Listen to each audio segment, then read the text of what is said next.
Yuk simak layanan talkshow live interaktif bersama narasumber UPT RSUD Kabupaten Belitung Timur. Acara ini dipersembahkan oleh UPT RSUD Kabupaten Belitung Timur.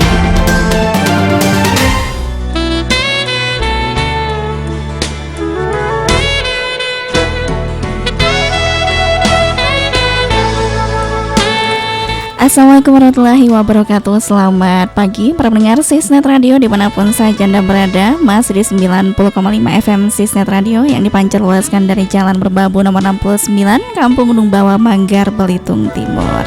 Dan di kesempatan pagi hari ini ya, para pendengar Sisnet Radio semuanya dimanapun saja Anda berada, di program acara talk show dari UPT RSUD Kabupaten Belitung Timur. Iya, di kesempatan pagi hari ini nantinya kita juga bakalan memberikan kesempatan kepada pendengar yang pengen berpartisipasi, yang pengen bertanya langsung kepada narasumber kita mengenai tema yang nantinya bakalan kita ulas ya, mengenai penanganan COVID-19 dikaji dari sudut radiologi. Nah, di kesempatan pagi hari ini sudah hadirnya narasumber kita. Kita sapa dulu. Halo, selamat pagi. Assalamualaikum. Selamat pagi, assalamualaikum. Waalaikumsalam. Selamat pagi, Bu. Iya.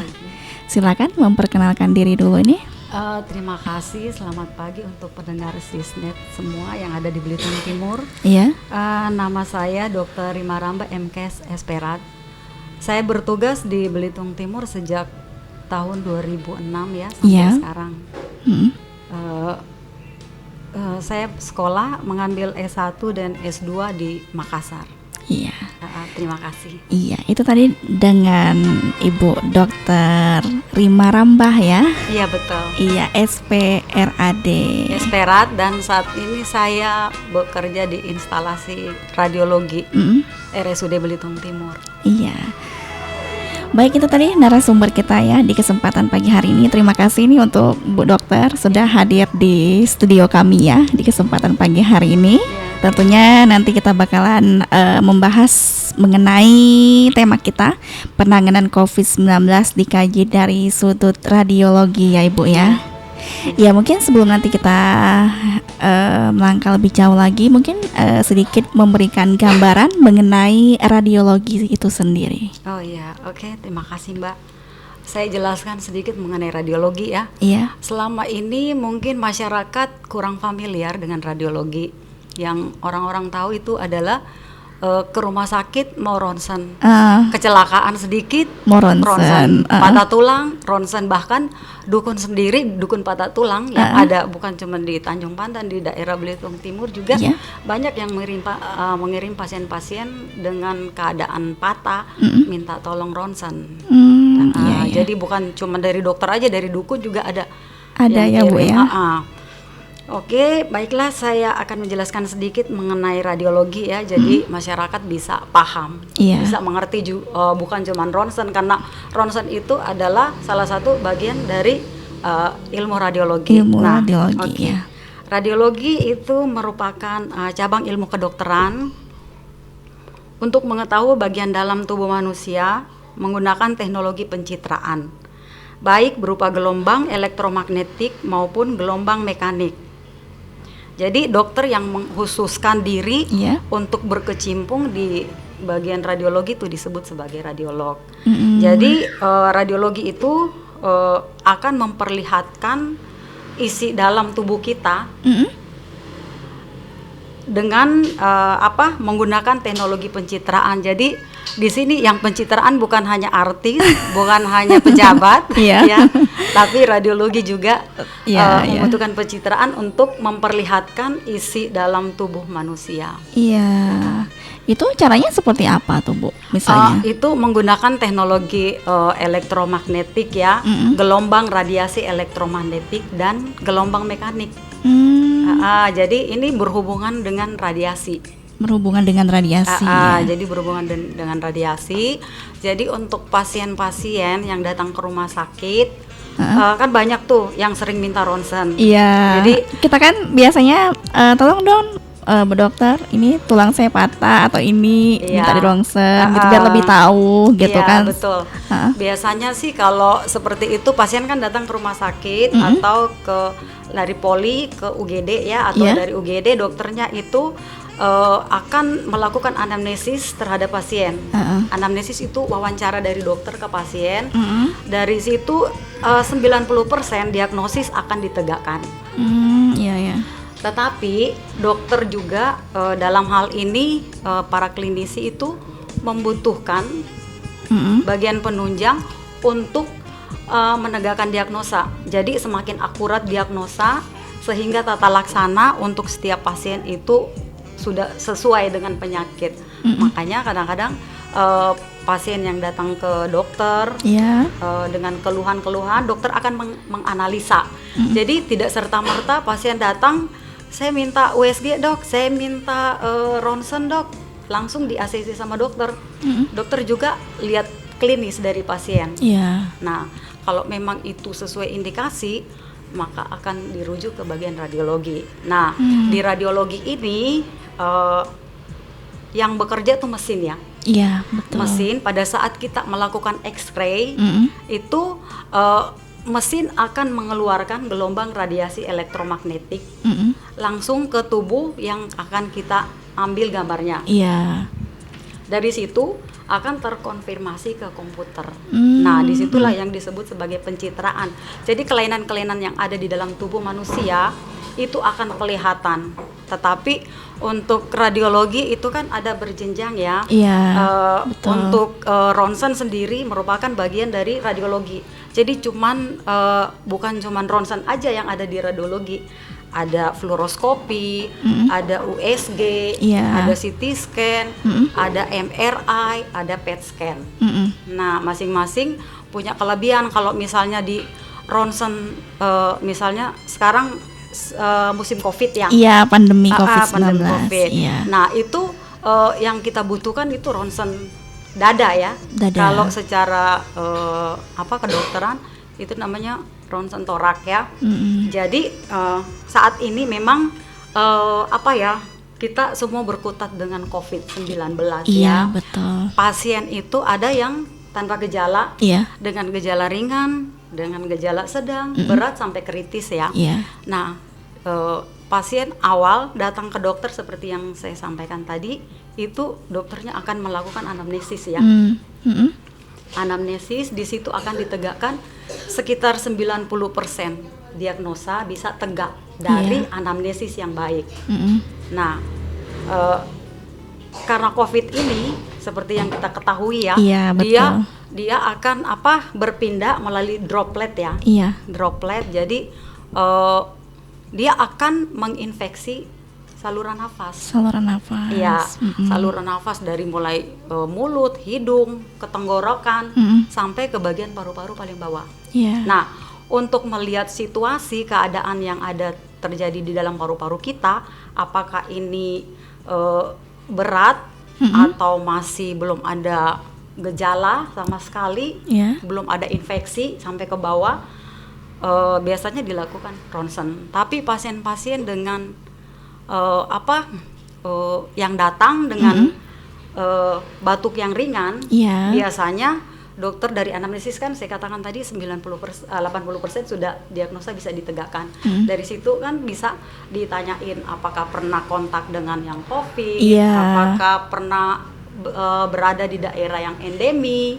Nah, dari situ dokter bisa menyimpulkan bahwa ini saya dengan batuk seperti ini ringan pun saya harus rujuk untuk ke radiologi untuk ronsen. Untuk melihat ada tidak kerusakan yang terjadi di komponen paru-paru kita. Karena di paru-paru tahu sendiri kan, dia yang memompa oksigen untuk semua organ vital yang ada di tubuh kita. Kalau misalnya pasien dengan keadaan OTG, dia kontak dengan bekas kontak dengan pasien-pasien yang COVID, datang tanpa gejala, dokternya biasanya hanya observasi ya, dia tidak melakukan ronsen karena belum ada gejala indikasi untuk melakukan ronsen. Kalau misalnya sudah ada batuk ringan atau sedang, berat biasa langsung dilakukan pemeriksaan ronsen. Iya, ini kan untuk untuk COVID sendiri kan ada yang tidak menunjukkan gejala ini, Bu Dokter. Itu caranya gimana? Bisa mendeteksi apakah dilakukan ronsen juga atau tidak? Selama ini sih yang saya lihat ya, bahwa pasien-pasien yang tanpa gejala dia datang ke dokter, dia di anamnesis aja. Biasanya tidak melewati ronsen. Tidak melewati ronsen. Biasanya kan ronsen merupakan salah satu penunjang untuk akurasi diagnostik ya, agar dokter bisa melakukan tata laksana lebih baik. Jadi untuk pasien-pasien yang tanpa gejala biasanya dilakukan rapid test ya. Rapid test. Kalau gejala makin memberat, dilakukan ronsen. Nah, tadi. Untuk kasus-kasus misalnya OTG memang dibutuhkan ronsen, atau kasus-kasus batuk ringan, hasil yang didapat dari ronsen itu biasanya gejalanya masih normal ya, karena belum terlalu menginfeksi dibanding dengan kasus gejala kita tahu sendiri ya, batuk, demam, sampai sesak napas. Nah, itu biasanya dokternya kalau dari anamnesis dia sudah dapatkan, oh ini saya arahnya gejala ke COVID ya, saya akan rujuk ke bagian radiologi. Jadi di bagian radiologi nanti kita melakukan X-ray atau ronsen dada. Tapi sebenarnya imaging yang terbaik untuk melihat adanya kerusakan di paru-paru itu adalah CT scan. Karena CT scan itu dia dapat melihat sampai lapisan-lapisan bawah, sel-sel dan organ-organ yang ada di paru-paru kita. Memang masing-masing punya kelebihan ya. Cuman kebetulan kita di RSUD Belitung Timur ini CT scan belum ada ya. Adanya ronsen torak, jadi itu yang saya maksimalkan. Karena gambaran paru-paru untuk pasien-pasien dengan COVID, kasus sedang biasanya gambarannya seperti apa ya? Seperti awan begitu ya. Seperti awan? Seperti awan. Mungkin di WA banyak yang ini ya sudah tersebar GGO, ground glass opacity, opasivitas. Jadi itu gambarannya seperti kaca yang ada kabutnya di atas. Nah, itu menunjukkan sudah adanya kerusakan di organ paru-paru. Seperti kita tahu bahwa COVID-19 ini dia akan menginfeksi saluran pernapasan, mulai dari atas sampai turun ke bawah. Jadi dari mulai dia masuk ke mulut, tenggorokan, masuk namanya faring, laring, sampai turun ke saluran nafas kita. Nanti kan ada bercabang nih. Kan paru-paru kita ada dua ya, yang kanan sama yang kiri. Nah, yang kanan ini ada kamarnya lagi tuh secara anatomi. Ada 3 kamar, bilik lobus kalau di kedokteran ya. Kalau yang kiri ada 2. Nah, semakin parah infeksi yang terjadi, maka kantong-kantong udara yang ada di paru-paru itu akan bengkak, berisi cairan, berisi hasil metabolisme, terus berisi juga sel-sel yang tadinya berjuang melawan COVID, yang gugur, yang mati, yang nggak bisa lawan COVID, itu terkumpul di situ. Makanya kenapa orang susah bernapas pada pasien-pasien yang COVID itu susah bernapas. Kenapa?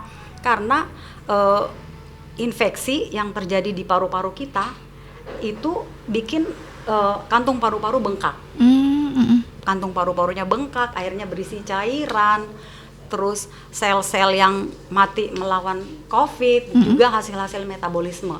Itu yang jadi akhirnya lendirnya banyak. Setelah itu ya, karena lendirnya udah banyak, kantung paru-paru itu ini nggak bisa memompa. Kan kalau secara ini anatomi kita lihat paru-paru itu kembang kempis ya. Jadi dia berusaha sekuat tenaga supaya dapat mengalirkan oksigen ke organ-organ vital. Karena untuk berfungsi dengan baik, organ-organ vital kayak jantung, ginjal, limfa, semua butuh oksigen untuk dia berfungsi dengan baik. Nah, kalau dari paru-paru aja sudah tidak bisa mengalirkan oksigen yang baik ke organ vital, lama-lama terjadi malfunction ya. Jadi organ-organ vital itu sudah tidak bisa berfungsi lagi dengan baik. Makanya terjadi kegagalan. Akhirnya itu yang bikin sampai pasien meninggal. Karena di paru-paru juga, karena kantung paru-paru itu tidak bisa memompa dengan baik. Akhirnya terjadi kegagalan nafas. Nah, makanya kenapa pada saat sudah terjadi infeksi yang berat, dimasukin ke ICU butuh ventilator. Ventilator ini membantu paru-paru supaya tidak bekerja keras. Jadi yang bekerja adalah mesin. Jadi menggunakan ventilator tadi ya, Bu ya. Nah, terus gambaran radiologi yang ada pada COVID ini ya. Saya bilang tadi tergantung berat ringannya, ya. Kalau misalnya dia masih kadarnya ringan, berarti pompa udara masih bagus ya di dalam paru-paru kita. Nah, kalau sudah terjadi infeksi, dia sudah ada cairan, sel-sel yang mati sudah berkumpul semua di dalam kantong paru-paru. Nah, ini pada saat terjadi kita melakukan ronsen, X-ray, sinar X ya, itu kan mesin bekerja memberikan gelombang radiasi elektromagnetik. Itu akan muncul warna ada yang hitam, ada yang putih, ya. Sering lihat ronsen kan ya. Ada yang putih, ada yang abu-abu, ada yang hitam. Itu tergantung kondisi dari ini organ dalam yang akan kita ambil gambarnya. Nah, kalau COVID-19 ini karena dia isinya sudah berisi cairan untuk kasus-kasus yang sedang sampai berat sampai kritis ya, udah berisi cairan, itu pada saat dilakukan gelombang disinar dengan X-ray, dengan gelombang radiasi elektromagnetik, dia akan memberikan warna abu-abu. Warna abu-abu. Abu-abu ya. Itu tandanya apa tuh kalau warna abu-abu? Itu abu-abu bisa ada lemak, bisa ada cairan, bisa jaringan lunak. Nah, itu nanti dokter radiologi yang melakukan ekspertise. Maksudnya yang menjelaskan apa yang dokter radiologi lihat seperti ini. Yang diharapkan dari COVID ini adalah gambaran seperti awan tadi, seperti GGO, ground glass ya. Ground glass seperti kaca yang ada embun. Itu menandakan bahwa paru-paru sudah mulai rusak.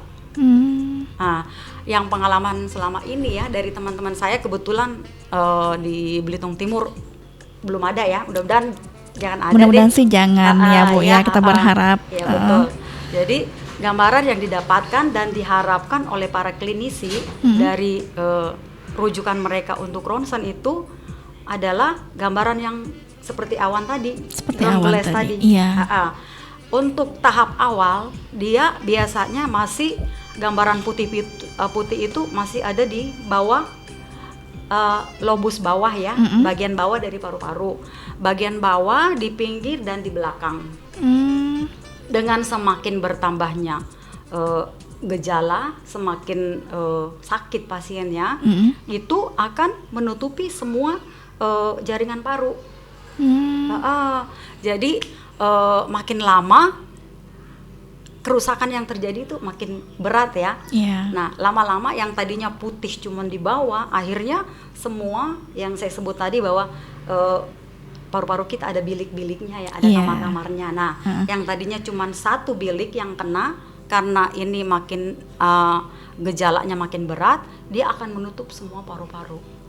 Akan warnanya putih semua. Putih semua. Kalau warna putih semua itu udah infeksi sangat berat. Udah infeksi itu sangat butuh berat ventilator ya. Karena kantung udara di paru-paru itu sudah tidak bisa berfungsi dengan baik. Karena yang dibutuhkan organ vital adalah oksigen, pompaan udara O2 dari paru-paru itu. Kalau dia di paru-paru sendiri sudah infeksinya sangat berat, itu sudah susah ya. Oke.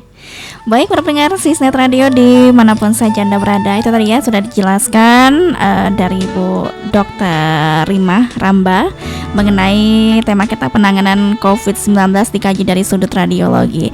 Dan untuk pendengar juga nantinya kita bakalan memberikan kesempatan yang pengen berpartisipasi, yang pengen bertanya seputaran tema yang kita ulas ya di kesempatan pagi hari ini.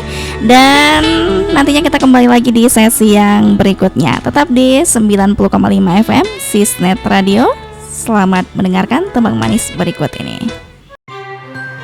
Baru saja kita menyaksikan layanan talkshow live interaktif yang diselenggarakan oleh Sisnet Radio 90,50 FM Kabupaten Belitung Timur. Acara ini dipersembahkan oleh UPT RSUD Kabupaten Belitung Timur.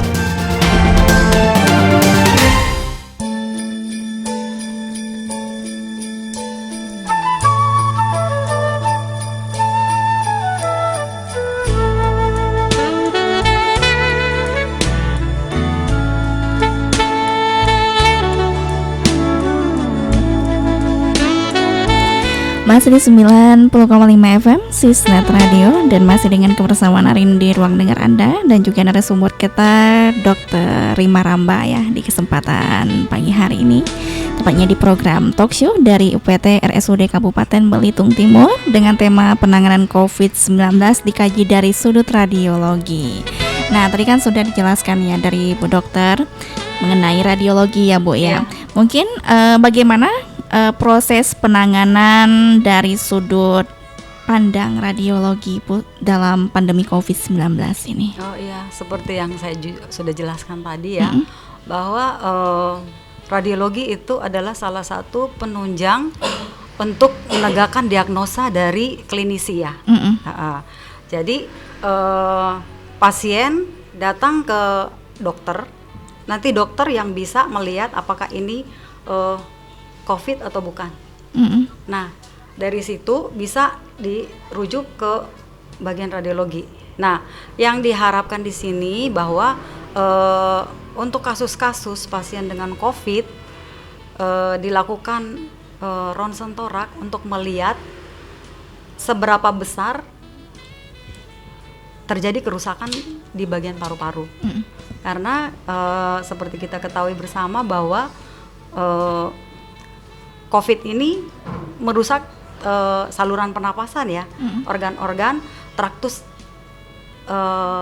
respiratorius istilah di kedokteran. Jadi dokternya yang merujuk itu apabila sudah mengetahui hasil ronsennya, menegakkan diagnosa yang benar, secepat itu dapat melakukan tata laksana yang baik terhadap pasien-pasien COVID. Jadi saya rasa di situ peran radiologi memberikan gambaran mengenai kerusakan yang terjadi pada paru-paru. Jadi dokter yang menangani itu dapat melaksanakan tata laksana yang tepat sesuai dengan SOP. Jadi bukan berarti ya kan banyak nih yang datang ke rumah sakit dengan batuk-batuk, orang sudah curiga ya. Sudah curiga wah mungkin COVID kali ya.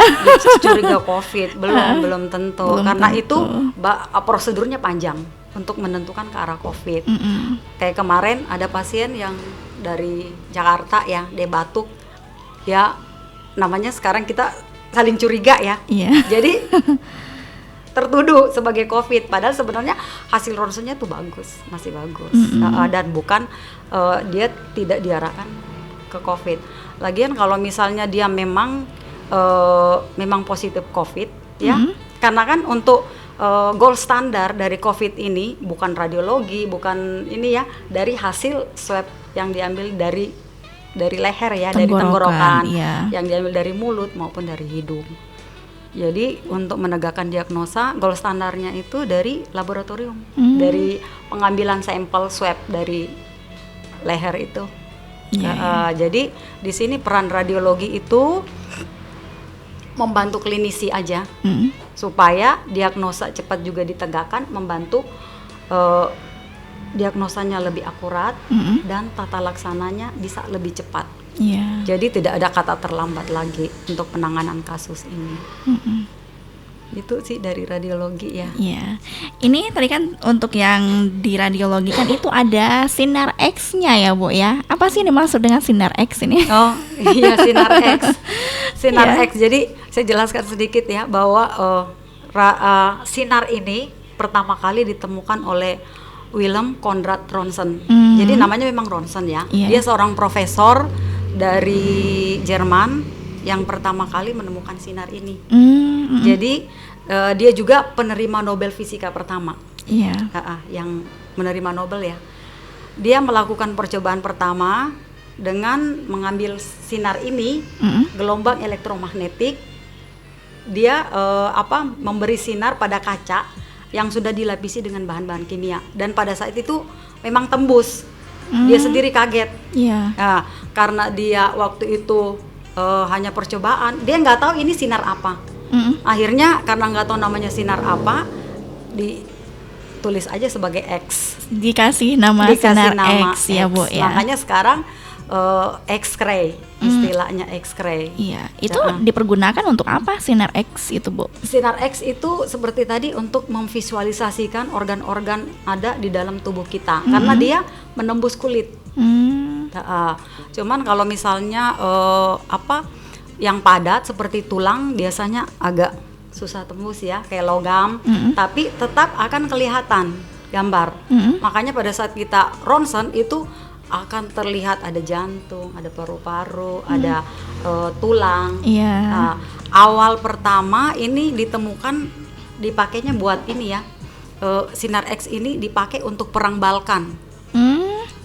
Perang untuk melihat kan itu ada berperang ya, untuk melihat ada tidak peluru yang bersarang di tubuh sebelah mana. Itu pertama awal-awal dipakai sinar X seperti itu. Terus akhirnya dipakai buat orang yang tukang sepatu tuh, untuk melihat struktur tulang kaki. Tapi lama-kelamaan ini kan ada radiasi ya.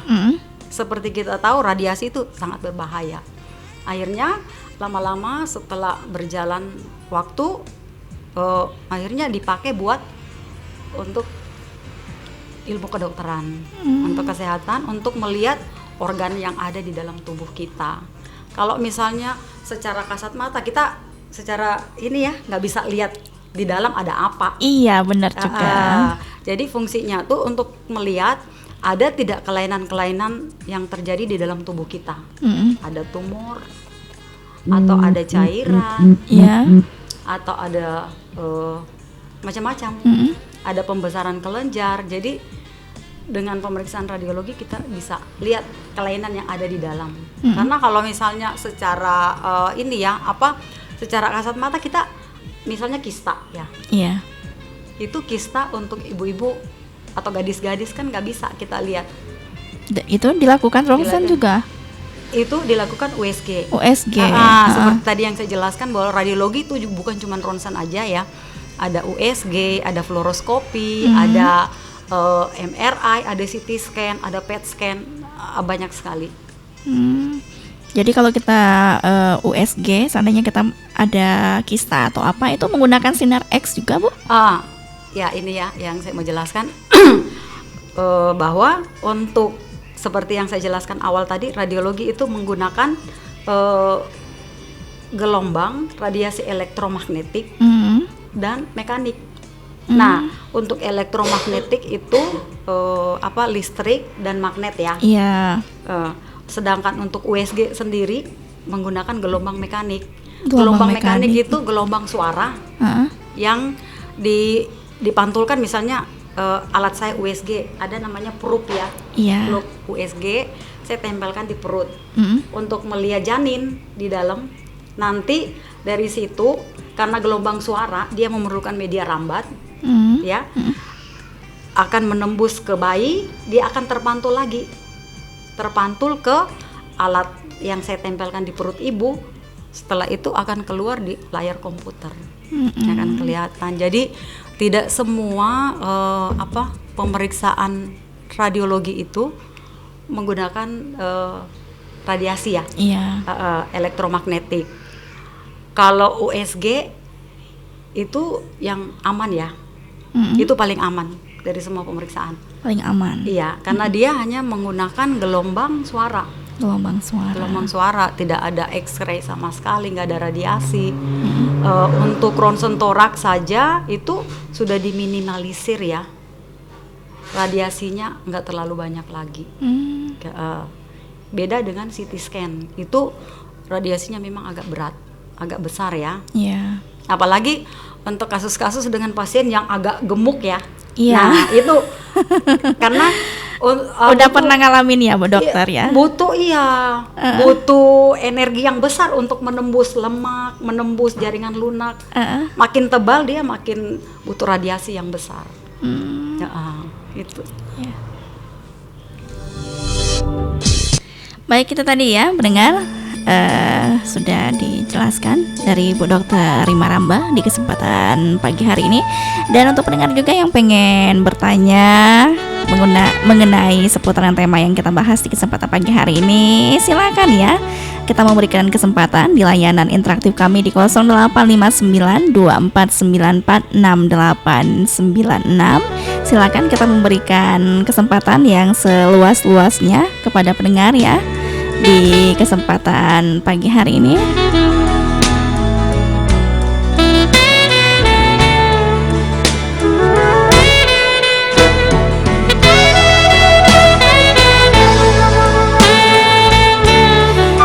Iya, saya bacakan SMS ya. Ini dari Bang Laut nih, Bu Dokter. Iya, kata Bang Laut nih, beliau mau bertanya, selain sinar X, ada nggak sinar-sinar yang lainnya? Kalau di radiologi itu adanya sinar X ya, yang kita ketahui radiasi. Kalau di luar, di lingkungan alam kita itu sinar kosmis sih, yang saya tahu ya. Ya, sinar kosmis itu sinar apa? Sinar yang berasal dari alam. Itu dari referensi yang saya baca, dalam setahun itu cuma boleh 2 milisievert. Ada memang itu hitungannya sama seperti radiologi. Tapi dari referensi jurnal yang saya baca itu sinar kosmis itu tidak berbahaya. Beda dengan sinar X-ray yang ada di radiologi. Itu memang sifatnya memang mematikan sel, cuman dosisnya juga ada. Cara hitungnya di radiologi ada sih, namanya dosimeter ya. Jadi di situ bisa kita ketahui. Kan kadang-kadang ada beberapa kali pasien datang mau ronsen, itu masih dalam batas yang wajar sih. Karena dalam setahun radiasi yang bisa diterima itu sampai 50 milisievert. Iya. Itu sih. Dan rata-rata kita kan nggak 10 kali aja masih aman ya Bu ya. Iya, itu untuk efek radiasi sendiri ada nggak nih? Efek radiasi dia kan mematikan DNA ya, merusak DNA. Radiasi itu? Iya, radiasi. Kalau sudah dosisnya di atas 50 milisievert, kan saya katakan tadi ada hitungannya ya. Jadi kalau di atas 50, 100, 200, 300, dia akan merusak sel DNA, bisa menyebabkan kanker. Mungkin bukan 1-2 tahun sekarang ya, 5-10 tahun nanti baru bisa terdeteksi. Makanya kita hati-hati banget sama radiologi sinar X. Makanya di radiologi itu kita ada pengaman juga ya, untuk kayak APD buat dokter, buat radiografer. Di radiologi itu bukan perawat ya, namanya radiografer. Yang bekerja untuk mengambil gambar. Jadi sudah diberikan perlindungan, ada baju khusus yang dibuat dari timbal, agak berat sih, bisa berapa kilo tuh. Jadi itu untuk jaga supaya orang-orang yang bekerja di bagian radiologi itu tidak terkena radiasi. Nah, di situ juga kita ada alat untuk mendeteksi. Dalam sebulan semua petugas radiologi itu bisa berapa milisievert dalam sebulan bisa kena radiasi. Karena kan petugasnya itu aja. Pasien gantian datang ya. Jadi memang kita diproteksi. Setiap bulan kita akan mengirim ke Bapeten semacam alat untuk mendeteksi. Jadi masing-masing petugas radiologi itu punya alat sendiri. Jadi bisa tahu dari sana, bisa dilihat yang misalnya dokter Rima nih kena radiasi udah 0, berapa. Jadi kita bisa akumulasi sendiri dalam setahun, pokoknya tidak boleh lebih dari 50 milisievert. Kalau lebih Bu, kenapa? Lebih saya katakan tadi dia bisa merusak DNA, bikin Merusak kanker, DNA tadi, iya, mengganggu pertumbuhan. Makanya kenapa ibu hamil ya, ibu hamil itu kenapa nggak boleh di ronsen? Karena faktor ini, apalagi pada trimester pertama awal kehamilan ibu itu kan pertumbuhan janin baru mau membentuk tulang, membentuk mata, membentuk hidung.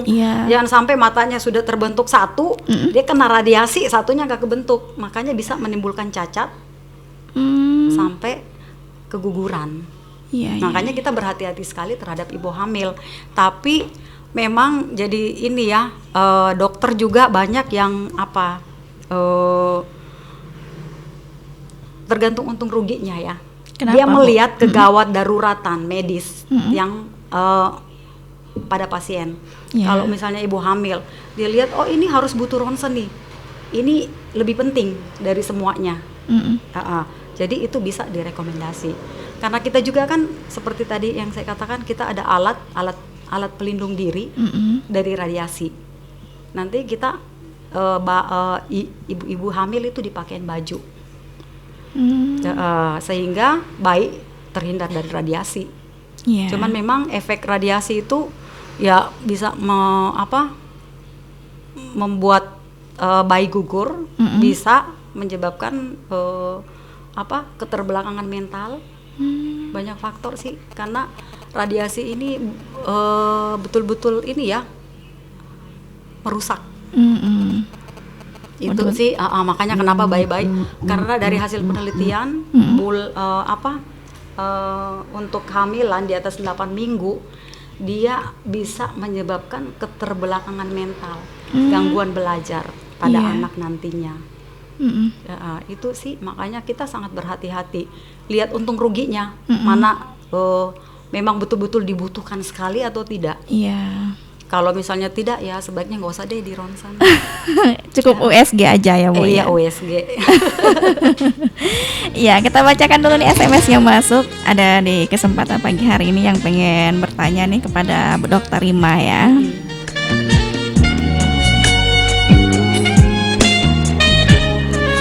Iya, dari 0819 sekian mau nanya nih Bu Dokter. Yang pertama, kalau terlalu sering disinar ataupun di rongsen, adakah kemungkinan bisa merusak jaringan tubuh? Yang kedua, benarkah X-ray dan laser banyak digunakan di induksi selain teknologi kesehatan? Yang ketiga, benarkah yang membedakan kekuatan daya tembus gelombang itu adalah tingginya frekuensi gelombang itu sendiri? Iya. Satu-satu dulu ya. Iya, silakan Bu Dokter. Yang pertama apa tadi? Yang pertama itu kalau terlalu sering disinar ataupun di ronsen, adakah kemungkinan bisa merusak jaringan tubuh? Ya, silakan. Ya, terima kasih. Ya, seperti yang saya jelaskan tadi, ada hitung-hitungan. Ada ukuran berapa milisievert yang harus diterima dalam 1 tahun. 50 milisievert dalam setahun masih aman. Kalau sudah lebih dari 50 itu bisa merusak gen DNA. Dia merusak DNA, bisa merusak pertumbuhan, bisa menyebabkan kanker. Nah, itu sih kalau sering-sering di ronsen, asal tidak melebihi dari 50 milisievert. Karena kita ada hitung-hitungannya juga. Tapi selama ini yang saya lihat orang kan ronsen nggak terlalu sering juga ya. 1, 2 kali, 3 kali, 4, 5. Nggak ada yang sampai 20 kali ya. Nggak ada ya Bu Dokter ya. Oke. Yang kedua, benarkah X-ray dan laser banyak digunakan di induksi selain teknologi kesehatan? X-ray banyak ya, ini juga banyak dipakai di bandara kali. Di bandara ada X-ray ya juga ya. Ada Bu. Tapi itu orang bandara sih yang bisa jelaskan. Iya. Jadi banyak ya Bu ya. Banyak digunakan ya. Iya. Kayak misalnya X-ray bukan cuman di radiologi aja, radioterapi sekarang untuk membunuh sel kanker. Ya. Digunakan juga. Radioterapi. Dia menggunakan X-ray dosis tinggi gelombang elektromagnetik radiasi dengan dosis yang paling tinggi. Kenapa? Karena sifatnya dia membunuh ya. Jadi sel-sel kanker itu dengan sinar X yang besar dosisnya, dia akan membunuh pertumbuhan dari sel kanker itu. Lama-lama karena pertumbuhannya dihambat, lama-lama bisa mati ya. Cuman memang pada awal penemuan dulu radioterapi pada saat sinar itu sel-sel yang bagus, yang masih bagus di sekitar sel kanker itu ikut mati juga, ya, jadi rusak juga.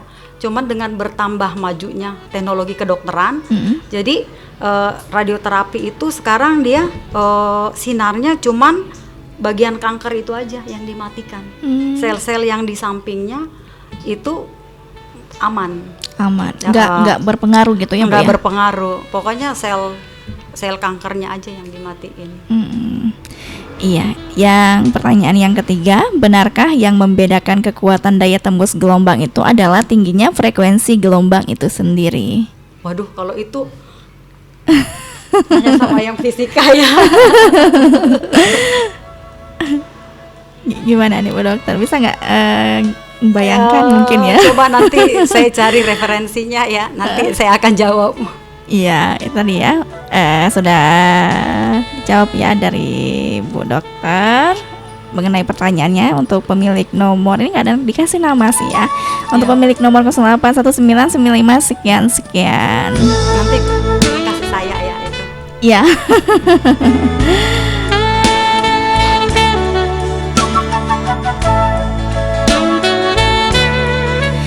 Iya, ada lagi nih. Assalamualaikum warahmatullahi wabarakatuh. Selamat pagi Bu. Selamat pagi. Saya mau bertanya, apa tujuan utama dari radiologi? Terima kasih, dari Ayu. Oh iya, tujuan utama dari radiologi seperti yang saya jelaskan di awal ya, merupakan salah satu disiplin ilmu kedokteran untuk mengetahui organ dalam dari tubuh kita dengan teknik pencitraan. Jadi kalau misalnya ada satu kecurigaan dari klinisi atau dokter, misalnya saya curiga ada tumor nih di sini, saya mau ronsen dengan gejala klinis yang dokternya sudah lihat ya. Misalnya pasien datang, nih saya kasih contoh, pasien datang dengan berat badan yang tiba-tiba turun sampai 10-20 kilo ya.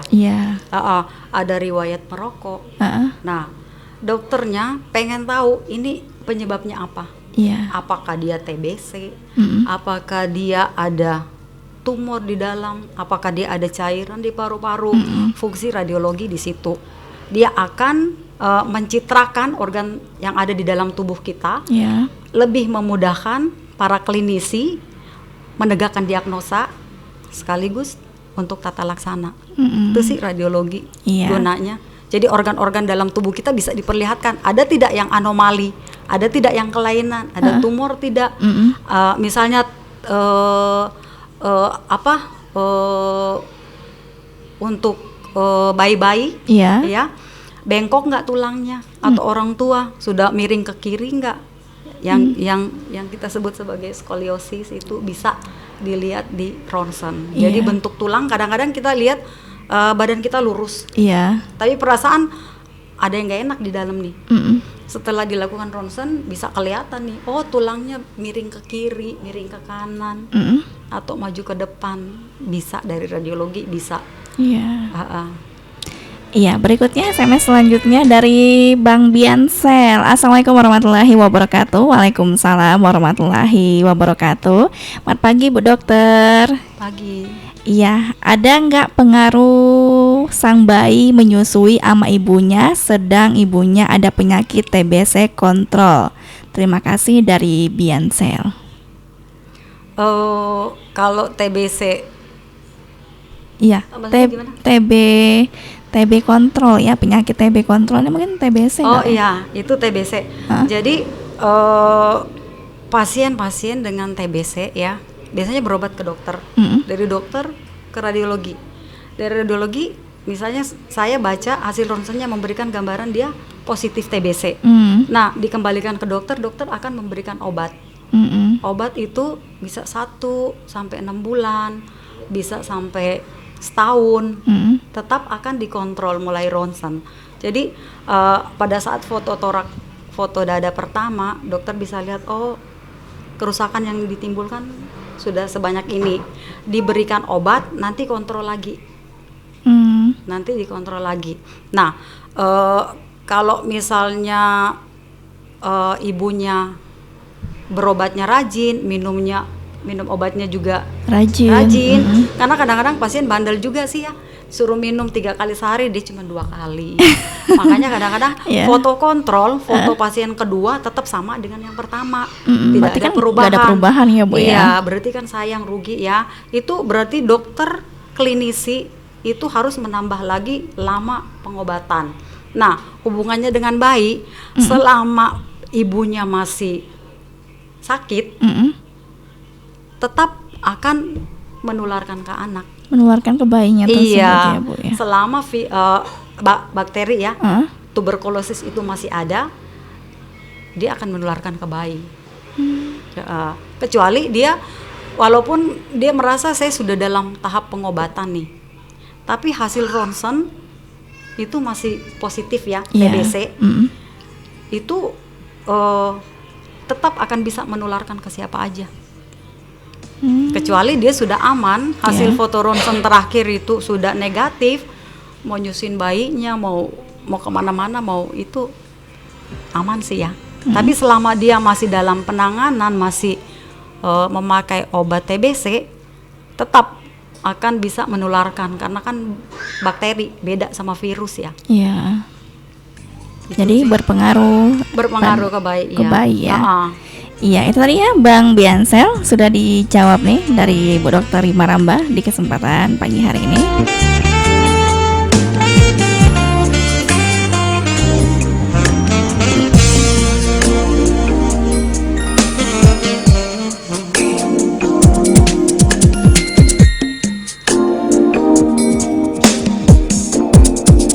Nah, untuk di masa pandemi COVID-19 ini, untuk di RSUD sendiri gimana nih Bu dalam penanganan COVID-19 dari sudut radiologinya? Ada nggak kira-kira nih?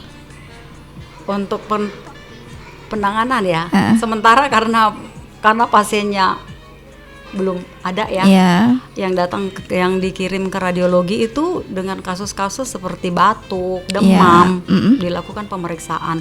Tapi semua kembali ke klinisi, karena radiologi hanya memberikan gambar. Jadi saya hanya memberikan ekspertise dari hasil radiologi yang saya terima, yang kita buat di radiologi, hasil ronsen.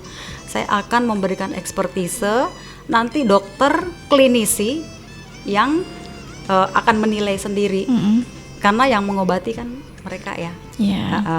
Selama pandemi COVID ini sih memang ada beberapa yang kita ronsen, tetapi hasil ronsennya itu masih dalam batas normal semua. Belum ke arah yang sampai ada GGO yang saya sebut tadi, ground glass opacity ya. Baik.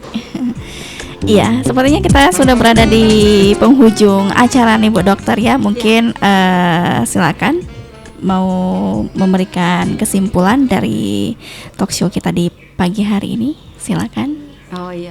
Dari tema kita penanganan COVID dikaji dari sudut radiologi. Baik, terima kasih. Jadi penanganan COVID dikaji dari sudut radiologi itu semua harus bersinergi ya. Antara dokter penanggung jawab, klinisi, radiologi, laboratorium. Jadi kita saling menunjang satu dengan yang lain, sehingga diagnosa cepat ditegakkan dan tata laksana cepat dilakukan, sehingga tidak berlama-lama lagi menangani pasien. Iya. Ini ada lagi nih satu SMS ya Bu ya, dari pengirim yang sama tadi. Gelombang yang tertinggi frekuensinya saat ini adalah laser. Di kedokteran dipakai untuk bermacam-macam operasi, sedangkan untuk induksi digunakan untuk memotong logam dan lain-lain, dari Pak Yadi. Laser ya, FNAB. Itu barangkali bisa dijelaskan oleh dokter yang ada di bagian patologi anatomi ya. Karena mereka untuk memotong sel-sel kanker itu menggunakan laser. Mungkin mereka yang lebih kompeten untuk menjelaskan ya. Kalau saya bisa menjelaskan mengenai X-ray. Itu tadi ya Pak Yadi sudah dijawab nih dari Bu Dr. Rima. Ya, silakan Bu, dilanjutkan kembali ini untuk kesimpulannya di sesi yang terakhir ini. Jadi saya juga mengharapkan untuk masyarakat Belitung Timur, karena kita semua ini hasil sampai sekarang itu masih negatif ya. Ya, minta tolong anjuran pemerintah didengar deh. Berdoa, jaga jarak, pakai masker, cuci tangan, stay at home ya, jangan berkeliaran, jangan berkumpul, kalau tidak penting gak usah keluar rumah deh. Terus minta tolong kalau misalnya anjuran pemerintah ini ya, kayak cuci tangan, betul-betul cuci tangan, jangan asal. Kan kadang-kadang kita asal cuci tangan. Padahal kita tahu sendiri bahwa COVID-19 ini adalah virus yang permukaannya lemak ya. Kalau kita cuci tangannya bagus, lemak bisa mati dia. Tapi kalau kita cuman asal cuci aja. Orang kan asal cuci. Itu sih. Stay at home, stay healthy, dan semoga semua tetap sehat ya. Baik. Itu aja Bu Dokter. Jangan sampai ada yang positif deh di Belitung Timur. Mudah-mudahan ya Bu ya. Kita sama-sama berdoa, sama-sama mengikuti anjuran dari pemerintah daerah kita ya Bu ya. Satu lagi. Kalau bisa jujur ya. Jujur kepada dokter ya. Benar sekali nih Bu Dokter. Memang kadang tuh pasien saking takutnya dia nggak mau jujur. Padahal itu dibutuhkan banget ya, untuk keselamatan bersama. Supaya kita juga tidak menularkan ke dokter yang mau meriksa ya Bu ya. Tidak menularkan ke orang lain juga. Betul, kalau dokter sudah sakit gimana dong? Baiklah untuk pendengar Sisnet Radio dimanapun saja Anda berada, akhirnya tuntas juga kebersamaan kita di kesempatan pagi hari ini. Semoga yang sudah disampaikan dari Bu Dr. Ramba di kesempatan pagi hari ini bisa bermanfaat untuk seluruh masyarakat Belitung Timur dan juga para pendengar Sisnet Radio dimanapun saja Anda berada. Dan akhir kata, wabillahi taufiq wal hidayah. Wassalamualaikum warahmatullahi wabarakatuh. Selamat pagi.